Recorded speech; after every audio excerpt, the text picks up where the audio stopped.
The Essequibo River. Huge, untamed, and unexplored. 1,000 kilometers of treacherous rapids, huge waterfalls, and wild animals. Only the strongest survive in these waters. Yet it's a wildlife paradise. People crowd the busy delta,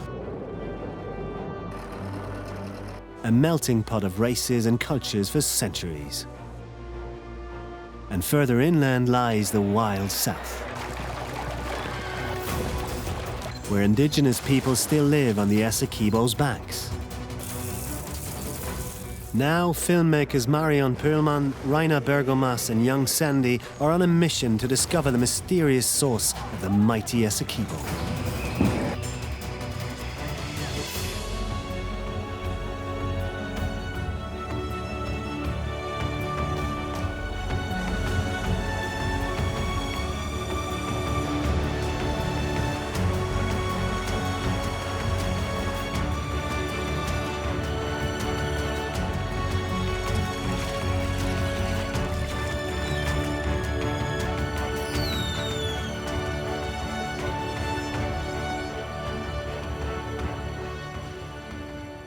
This is a journey into the unknown, a daring attempt to find the origin of Guyana's great Essequibo River.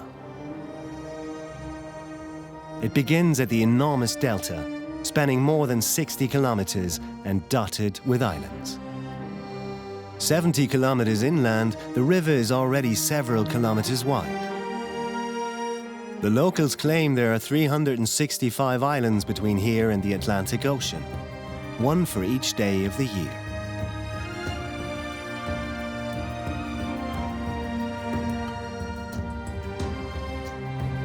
This is the historic heart of Guyana, where European settlers arrived in the 1600s and left their mark.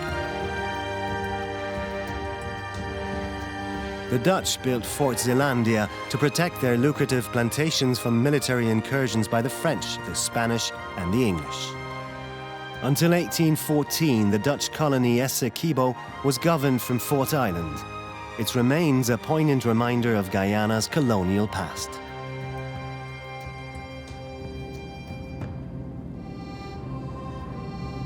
Sturdy ferries keep up the connections between Bartica, the Essequibo's many islands, and the mainland, while motorized speedboats offer a faster alternative.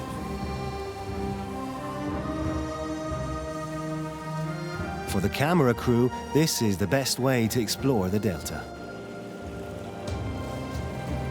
The water here is brown and brackish.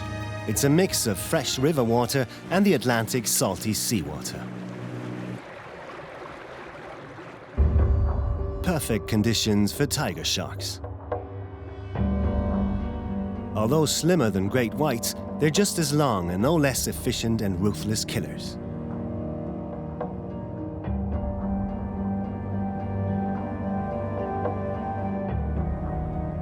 The tiger stripes on their backs are perfect camouflage. It's tough to pick out the threatening shape of a tiger shark in the light and shade cast by the water surface. It makes them all the more deadly.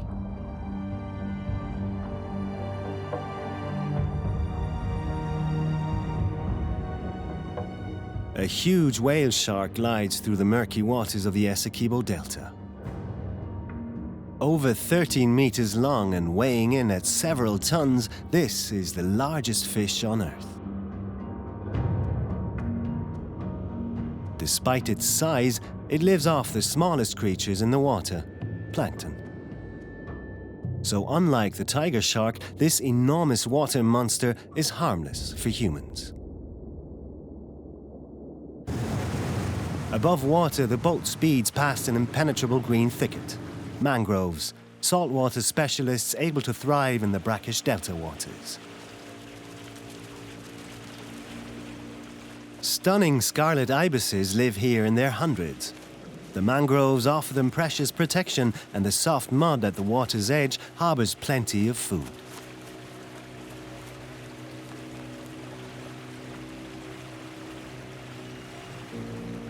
But the mangroves are far more than just animal sanctuaries. The islands are under constant attack from the water masses scouring past them. Mangrove roots break the power of the waves and firmly anchor the soil. Where they're missing, the water soon turns into a brown sludge where every wave carries away precious soil. Mostly red and black mangroves thrive here. Their protective power becomes obvious from the air. Each island is surrounded by a dense belt of mangroves.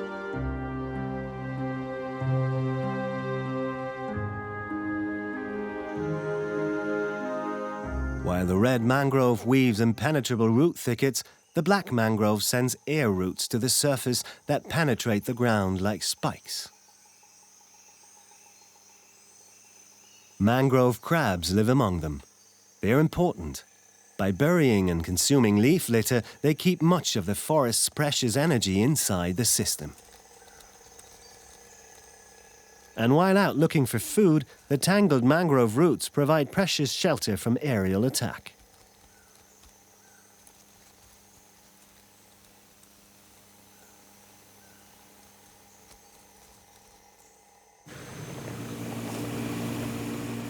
There's another delta resident of special interest for the crew. Manatees, also known as sea cows, come here to graze.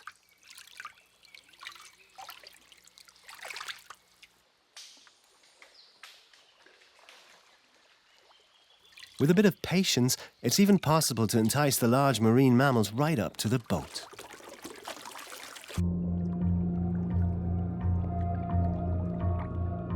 Up to 4 meters long and weighing in at up to a ton, these gentle giants are related to elephants. And to sustain this massive size, they may consume around 90 kilos of food a day. Like other marine mammals, manatees too have to come to the surface to breathe air, despite being completely waterbound. They communicate through touch and sound, and although generally loners, cows and their calves maintain very close bonds.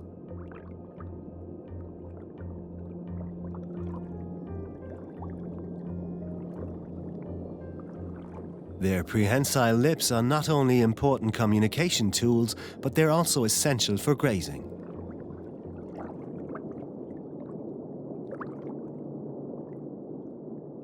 They help manipulate and tear aquatic plants, mangrove leaves and grasses lining the riverbank. Dense, horny ridges on the roofs of their mouths make up for the lack of incisors and help them grind plants into a digestible pulp. But sea cows are under threat. Increasing motorboat traffic is putting them at risk. Injuries and deaths from collisions and propellers take their toll, and their numbers are in decline along the Guyanese coastline.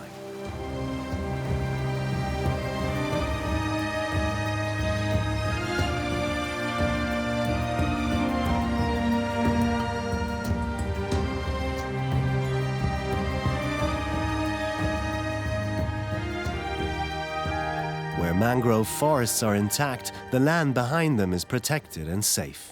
A natural haven is born.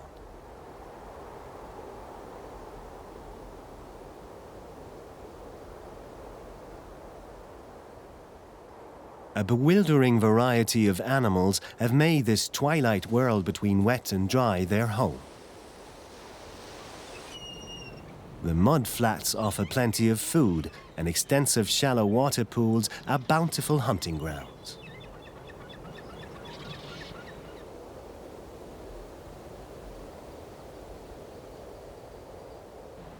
There's something here for everyone.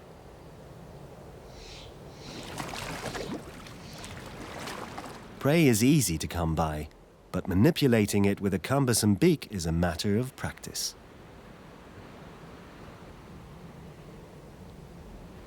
A heron is here to gorge on fish and shellfish.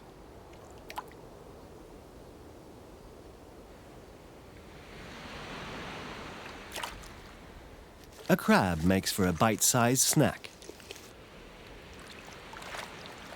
Four-eye fish stick together in large schools.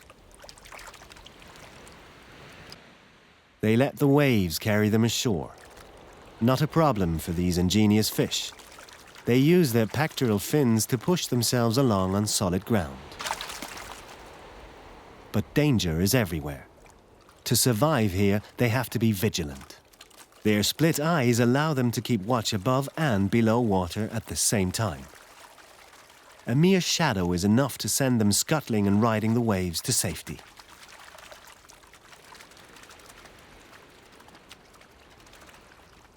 The skies above are full of danger.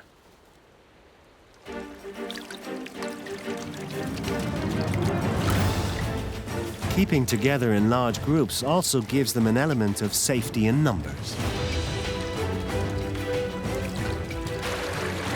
It dramatically increases the survival chances of each individual.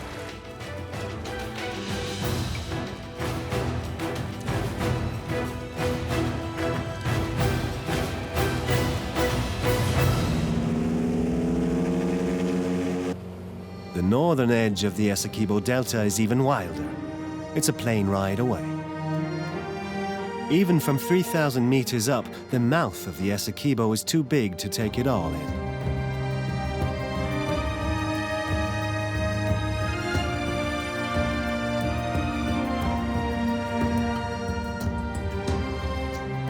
More than once, it seems as if they've reached the other side of the river. But then it turns out to be just another island.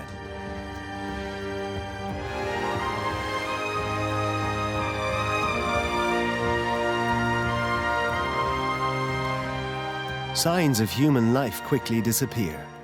The land and the coastline become visibly wilder. It's a reminder of what it would have been like before the new settlers changed the coastline forever.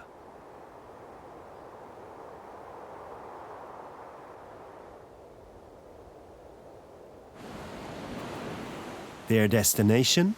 Shell Beach. Over time, meter-high banks of broken shells have been ground into sand by the relentless onslaught of the waves.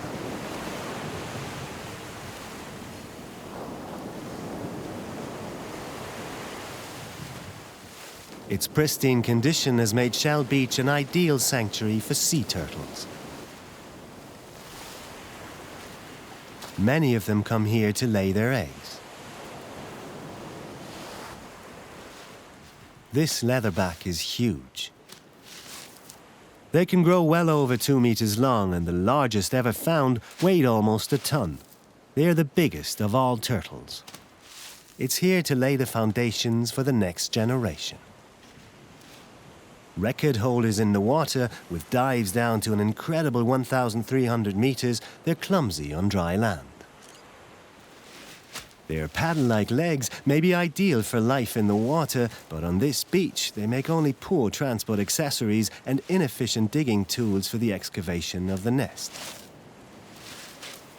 Thick, slimy tears protect their eyes from sun and heat during their long ordeal. Leatherbacks are the only marine turtles without a hard shell. Instead, the tough, leathery skin on their backs connects several loose, bony plates to protect their soft insides.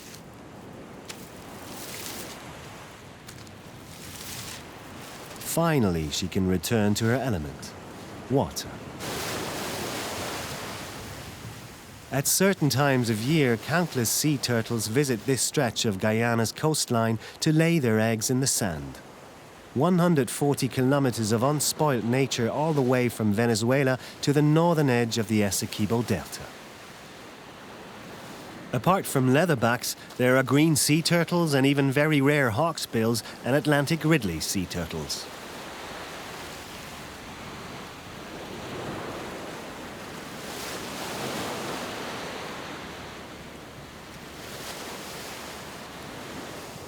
At dusk, land crabs populate the beach. A light-colored female tentatively picks her way across the sand. She's left the safety of her burrow to get to the sea.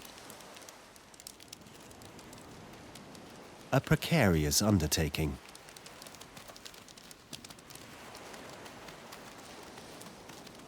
And she's not alone. But these crabs are loners and meet their relatives with suspicion.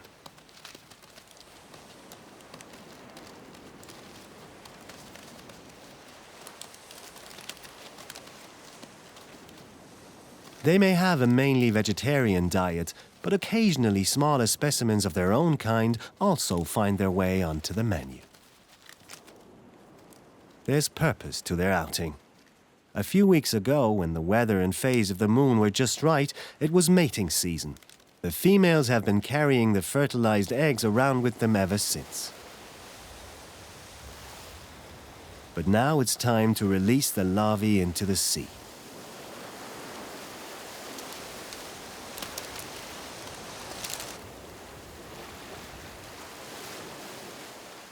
When night falls, the beach changes. A new shift of wildlife arrives.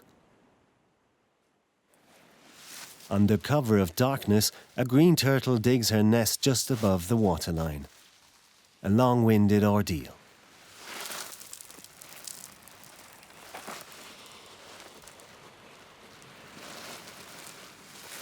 The mothers always return to the very same beach where they themselves hatch to lay their eggs.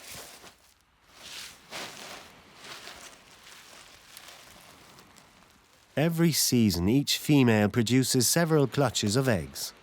The size of each clutch depends on the animal's age. On average, there are 100 to 200 eggs per nest. It sounds like a lot, but only about 1% of these baby turtles will make it through to adulthood.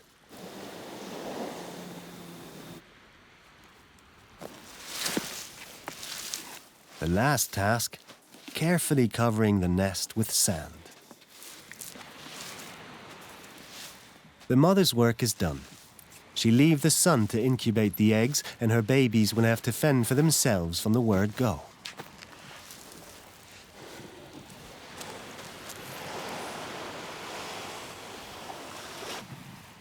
Procreation is a slow process for green turtles.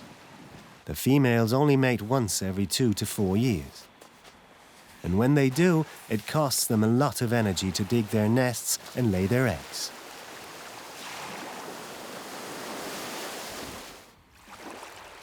Just before 6 a.m., the black of night makes way to the first rays of the sun.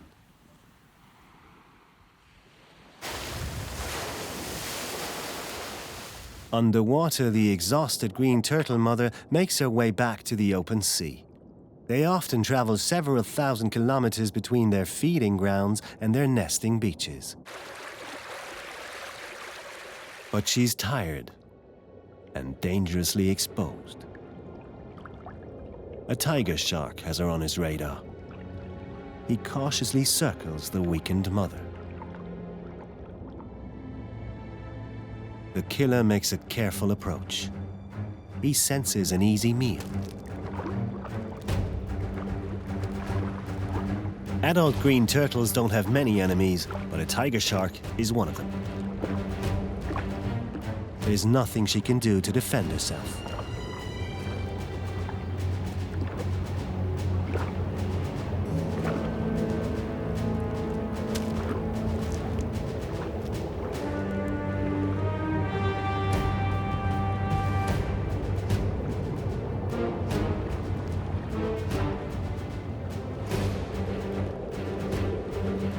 The feast soon attracts more and more hunters and scavengers.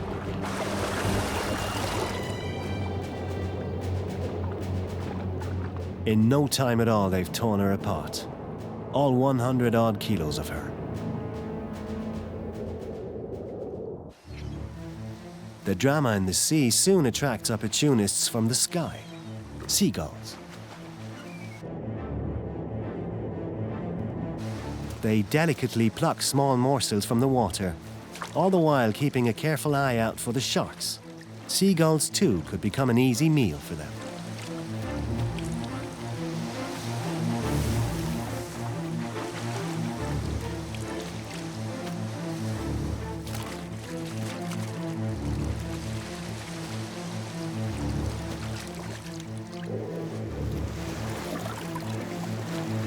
The crew have witnessed the spectacle from their boat, but now it's time to leave Shell Beach behind.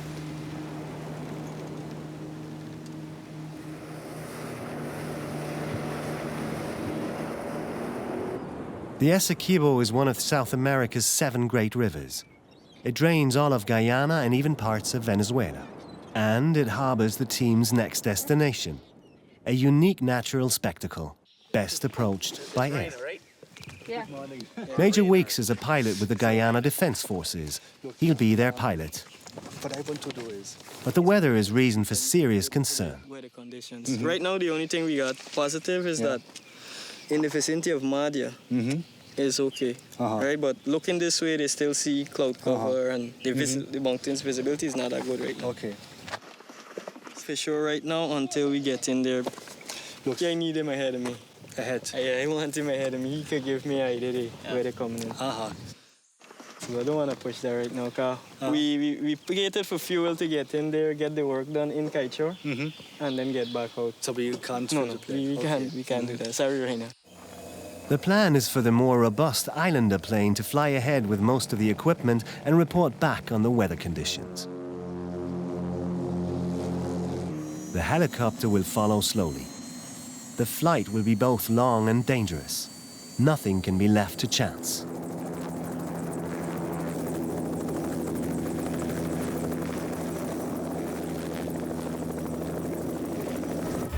The route takes them from Timeri across the Demerara River towards the Essequibo. The 2 rivers are separated by extensive freshwater swamps.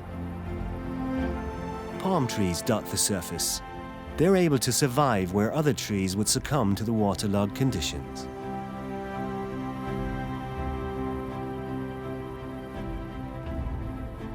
Finally, they've reached the Essequibo.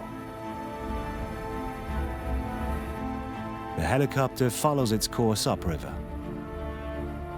Guyana is not called the land of many waters for nothing.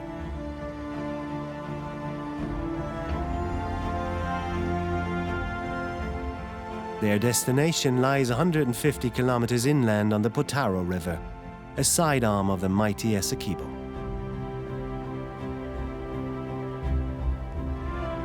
At the mouth of the Mazaruni River, the pilot finally leaves the Essequibo and turns off across dense forests. This will be the most risky part of the journey. There's hardly anywhere for the pilot to put the helicopter down safely in an emergency. To make matters worse, the weather deteriorates further. The flight is rough. Filming is the last thing on their minds now. Below them, rainforest stretches all the way to the horizon. Somewhere in those mountains lies the Kaieteur National Park, where they're headed.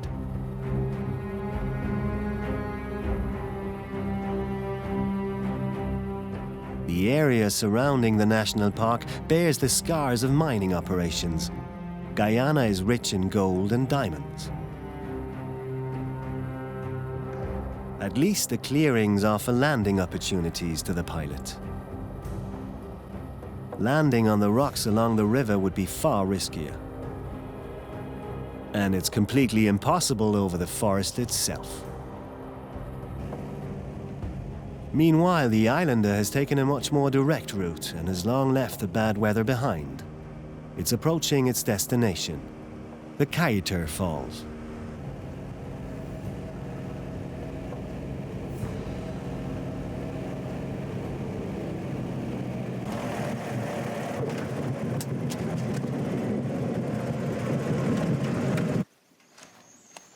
Unloading the machine is a priority, but it all has to be carried by hand.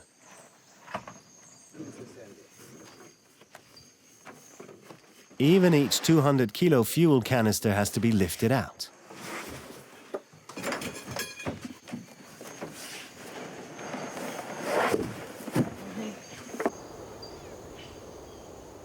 But then Marion can finally take a first look at the waterfalls and their surroundings, guided by a ranger. Since it's so remote, very little has changed here in the last 140 years since its discovery. Kaieteur is special. The huge falls have created a unique environment where plants and animals found hardly anywhere else on Earth thrive.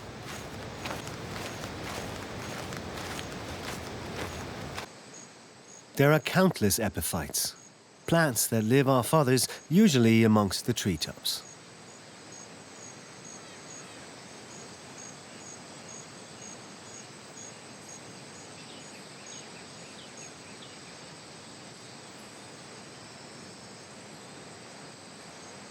But there's a crucial difference. Here, they grow not just on trees, but also on the ground.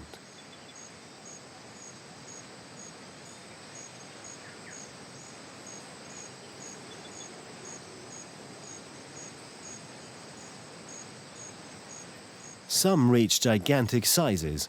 They're as tall as trees and form small forests.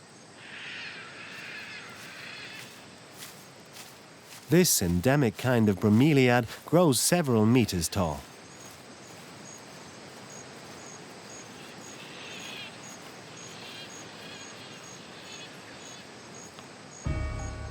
Small pools of water form in the center of each plant, habitat for other plants, and the very rare golden tree frog of Guyana. So far, it's only ever been found within an area of just 20 square kilometers around Kaieteur. Its entire life cycle takes place within these huge bromeliads surrounding the falls.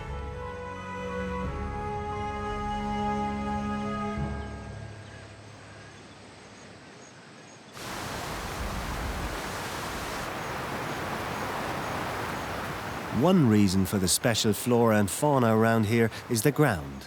It's cold, hard rock.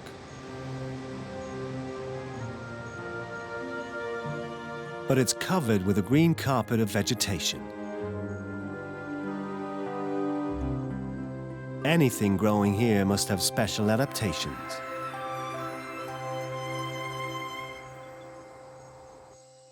Like Brocchinia reducta, a member of the pineapple family. It grows on barren mountaintops and along the Kaieteur Falls. It has a special trick up its sleeve to find enough nutrients in this barren place. Kaieteur Ranger Reuben Williams shares this bizarre plant's secret. And it's called dusted bromeliad. Why? See this here, these white looking thing here on this leaf here? This is what attract insects that come around for this plant here to feed on. So when they come here, this bromeliad here, they don't die. They try to feed on this here, they fall right in here. And when they fall in there, they don't get out. The edge of this leaf, it's very slippery. So when they try to crawl out, they don't get out. Yeah, well, you see this insect here now? This is what they do. Get trapped in here. And when they get trapped, this plant here digests the insects and it becomes like sand. Look here. See? Yeah. A few months from now, it will start feeding again, eating all the mosquitoes. That's why up here at Kaieteur you don't have any mosquitoes. It means this plant doesn't depend on the ground to keep it alive. It kills for a living instead. The insects provide everything it needs. This is one of the few bromeliads that have developed into a carnivorous plant.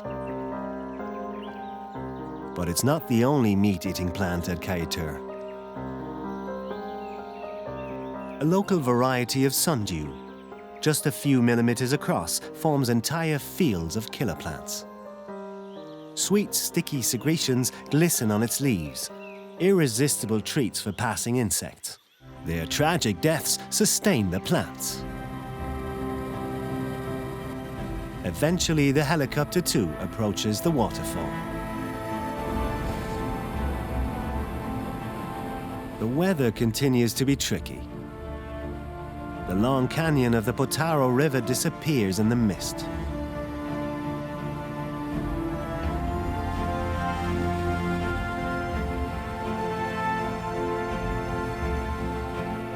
Finally, the waterfall comes into view.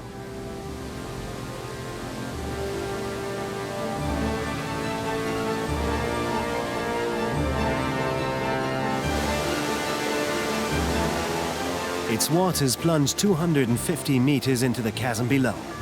These are amongst the most powerful waterfalls in the world. 5 times higher than the Niagara and 3 times the Iguazu Falls.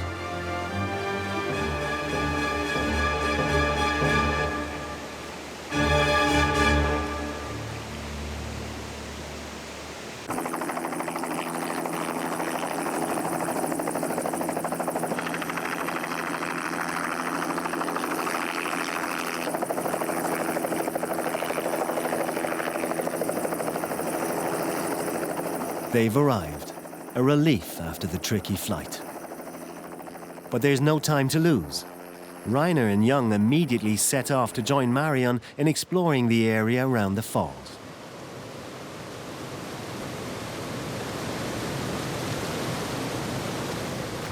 Access is on foot. The heavy cameras have to be carried to the edges of the falls. Being afraid of heights is not an option here. This work takes nerves of steel. At this time of year, the falls carry relatively little water. The crew can approach the precarious edges with relative ease. Just a short while ago, the rocky ledge that now serves as a vantage point was still flooded. Now they can move about freely.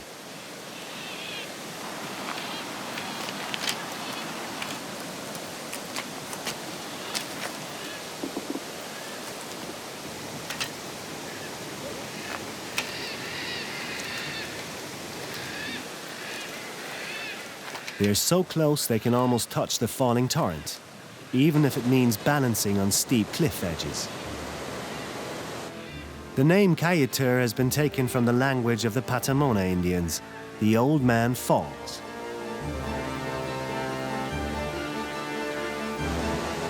The natural spectacle of the entire Potaro River tumbling across a rocky ledge 250 meters into a gorge is hard to beat.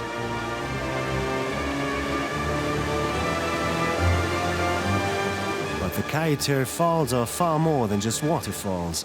They create their very own microclimate and support a unique habitat.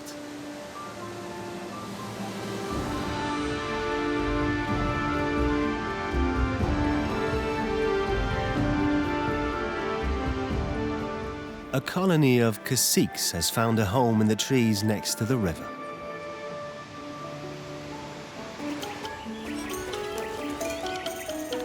Their noisy squabbles are audible even over the thundering water masses. Their calls are incredibly varied, and often they're imitating sounds they've heard somewhere else. The smaller females are responsible for weaving intricate basket nests with their long beaks. They alone decide where it is to be built and often fight other females for the best places.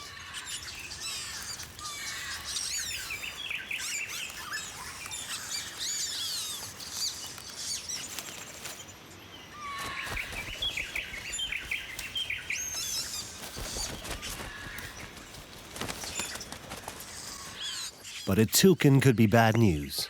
It's watching the colony carefully, selecting its target. Then he begins his destructive work. Well-aimed blows tear the nest apart.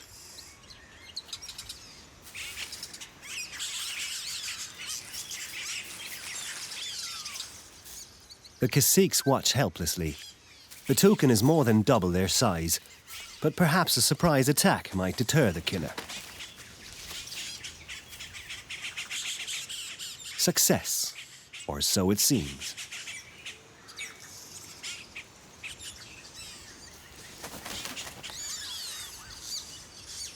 But the thief is not deterred so easily.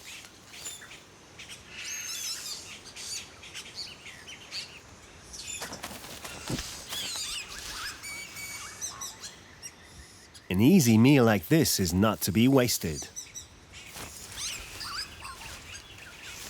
The young chick is almost ready to fledge, but he doesn't stand a chance against the killer. The prize is more than a quick gulp for the toucan, and this is not the place to enjoy this feast in peace. A sad loss for the colony, since each nest usually harbors just a single chick.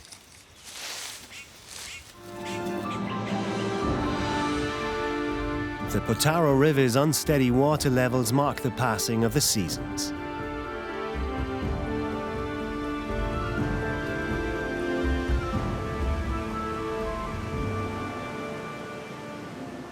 When water levels are low, grassy islands emerge in its waters.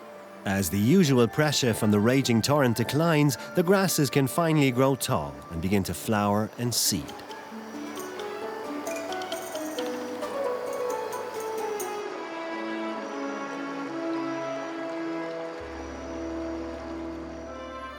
Above the falls, the green islands sit next to the grey surfaces of dry rocks, usually hidden beneath water.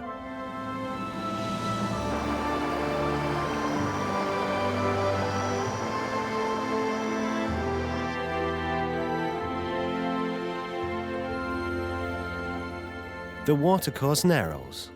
Rapids, normally hidden by excess water, suddenly emerge. But the water plants only have a short window of time before the river will swell again. They have to reproduce quickly.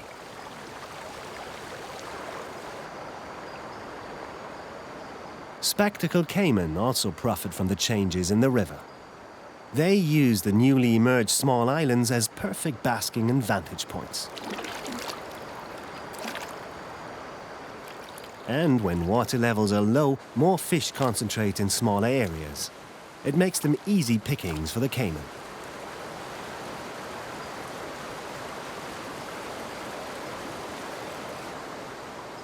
It's as if they're simply waiting for prey to jump right into their waiting jaws.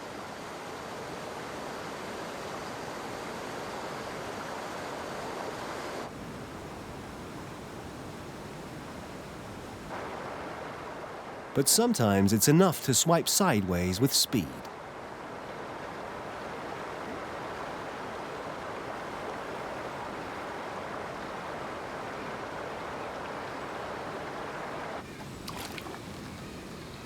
Meanwhile, Young and the Rangers have organized a dugout to cross the treacherous rapids above the falls.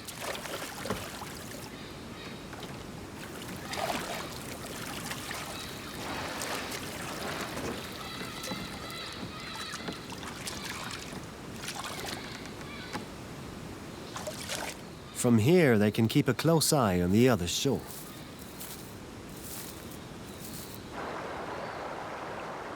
That's where a royal palm tree is fruiting. It attracts countless parrots.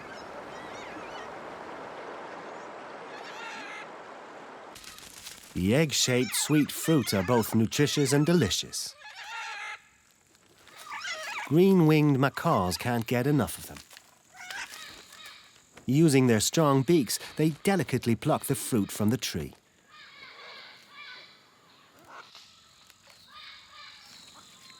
But sharing the bounty meets with resistance.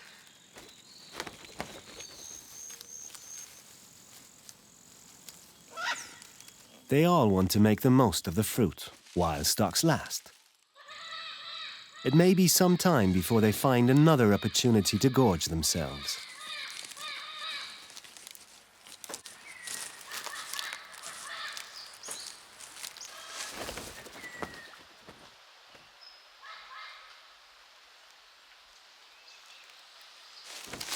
Green-winged macaws are hardly ever seen alone. They partner up for life. A hollow tree makes for a perfect nest.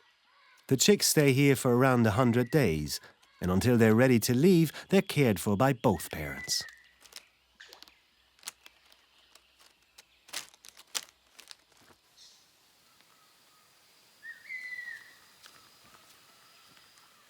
Macaws are very sociable birds and spend much of their time playing and grooming to reaffirm bonds.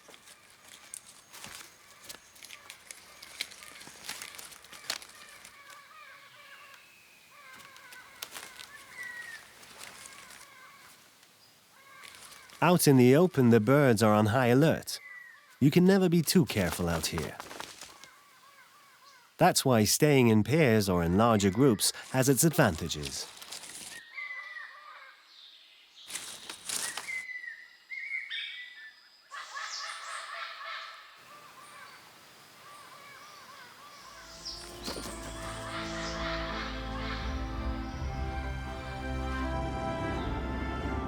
Food is high on the agenda for many locals. A family of spider monkeys is looking for their next meal in the forest. They weigh about 9 kilos, but nevertheless make their way through the trees with easy grace. Their long tail comes in handy. It's prehensile and works like a fifth hand. As strict vegetarians, fruit, flowers and leaves are on the menu. They search for their next meal in small bands during the day, but they stay in touch with the other bands in their colony by calling to them.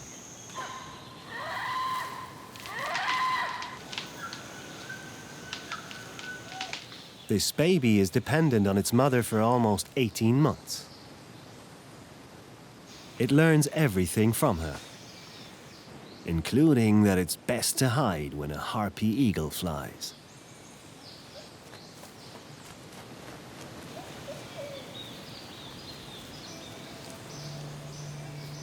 The harpy is the most dangerous treetop hunter here.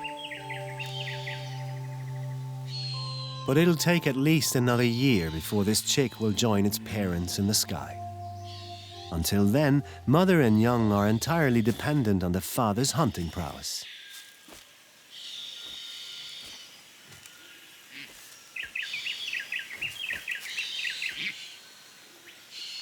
He's hard pushed to keep them fed. No sooner has he delivered his latest offerings than he's sent out for more. The growing chick needs to be fed at least 3 times a day to sustain its rapid growth rate. The mother carefully rips smaller bite-sized morsels from the kill. It'll be almost 2 years before the chick will be able to fend for itself.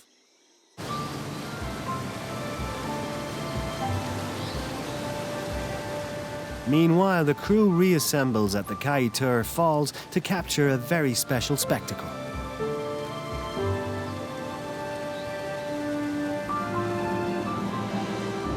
At dusk, hundreds of white-colored swifts make their way back to their nests, behind the waterfall.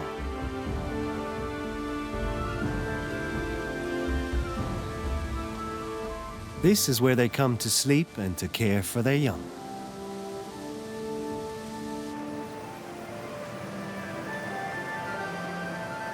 The crew is ready. The swifts will begin to fly through the watery curtain, concealing their roost site at any moment now.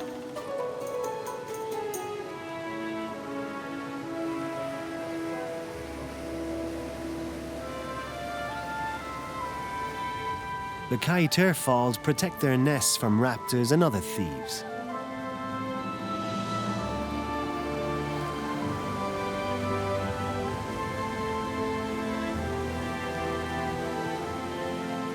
Huddled together in small groups, they cling to the precarious cliffs.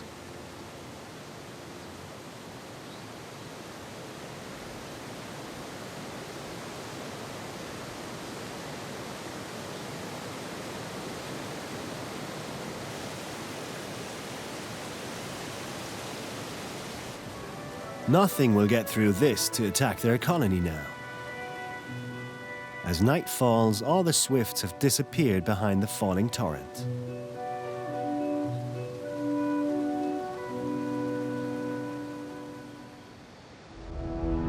But at dawn, the Kaieteur is transformed.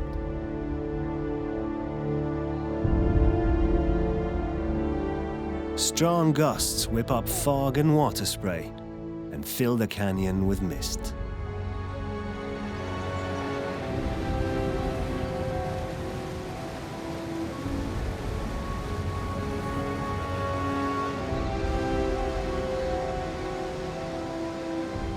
The sun is not yet strong enough to burn through the shroud of water droplets.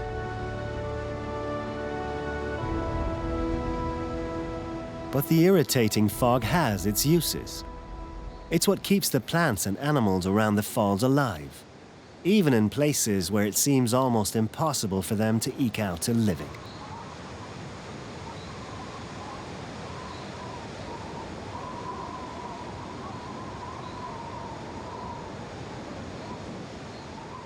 Only some are hardy enough to withstand the unpredictable winds around the falls.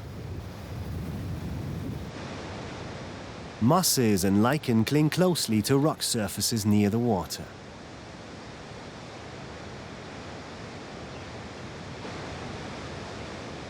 Larger plants follow. There's hardly a crack or crevice without green. The ample supply of water makes it possible for plant life to thrive. The rising moisture sustains a cloud forest in the valley and on the slopes. The constant mist gives rise to a host of survival specialists. But the steep, slippery rocks make it almost impossible to reach the areas right next to the waterfall.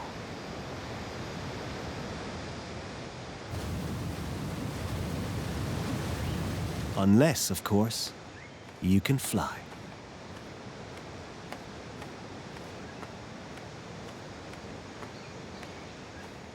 Hummingbirds live mainly on energy-rich nectar. It gives them enough energy to beat their wings at a breathtaking rate of 40 to 50 beats a second.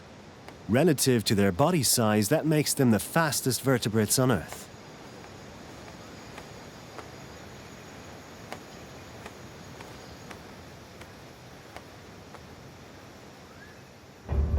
The forest above the gorge is like something out of a fairy tale.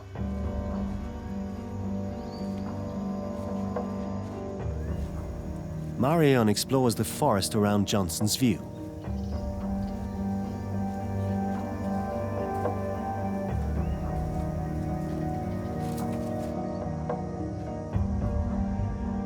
She's looking for something.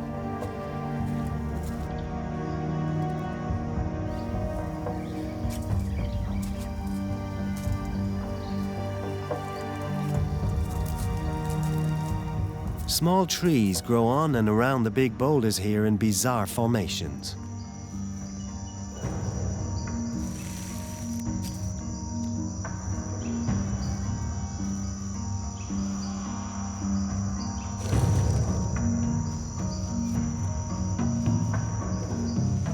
The leaf litter on the ground is a perfect hideout for the fertile ants, a pit viper that packs a punch.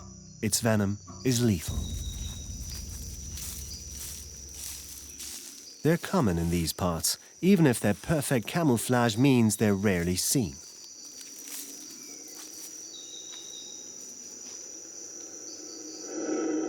A red howler monkey is far more conspicuous.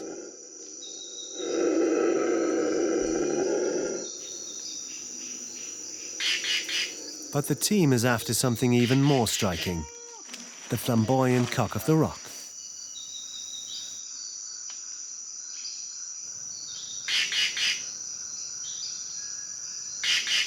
The moist, rocky forest around Kaieteur is ideal habitat for it. And once spotted, the male's bright orange plumage is hard to miss. In the mating period, this extravagant look is very important. It's to impress the much more drab-looking females. After all, it's up to them who gets to mate and who doesn't.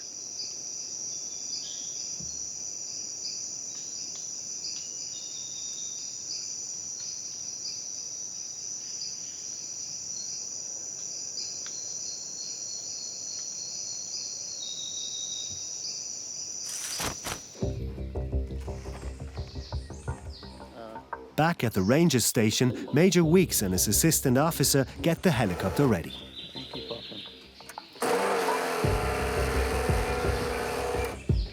The fuel load has to be just right.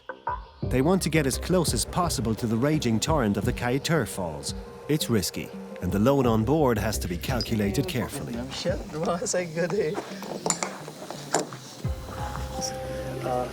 want to film the islander from the air. This means we have to take... Our plane is much faster than this. Yeah, but it has to slow down.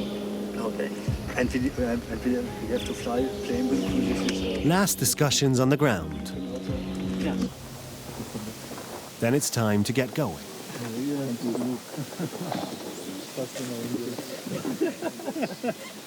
That's our rule. How wide is this thing?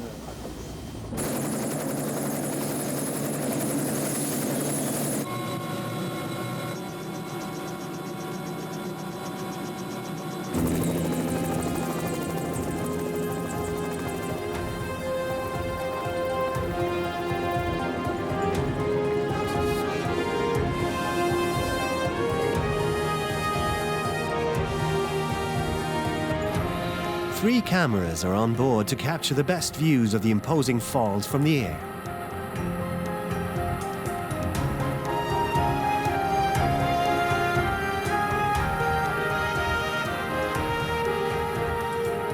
A serious challenge, since all communications have to be signals.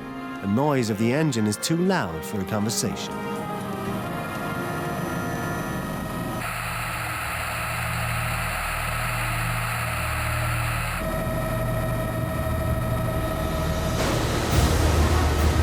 But it works. Kaieteur Falls is an incredible sight from the air. Its sheer size and enormous drop are hard to match.